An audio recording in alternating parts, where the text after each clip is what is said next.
samahan nyo dyan. Talagyan nyo. Bilis ko.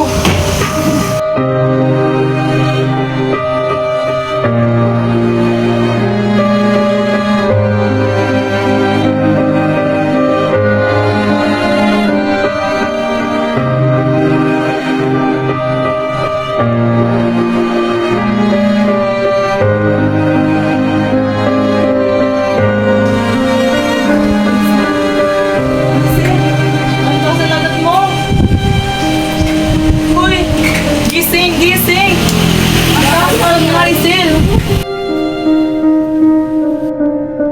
Kahirapan, isang salitang madaling banggitin, ngunit napakahirap maranasan.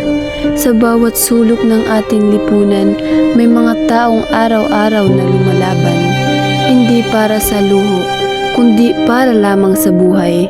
May mga batang walang sapat na pagkain, mga batang nagsisikap kahit kapos, at mga pangarap na tila unti-unti nawawala dahil sa kakulangan.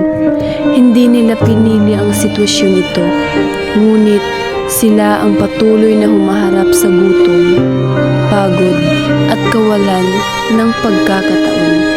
Sa kabila ng lahat, may pag-asa pa rin dahil ang kahirapan ay hindi hadlang upang mangarap. Ito ay hamon, isang hamon na dapat nating harapin bilang isang komunidad. Ang tunay na pagbabago ay nagsisimula sa malasakit, pagtutulungan at pagkilos, sapagkat ang kahirapan ay hindi problema ng iilan, ito ay laban ng lahat. Kahirapan, isang realidad na dapat natin baguhin.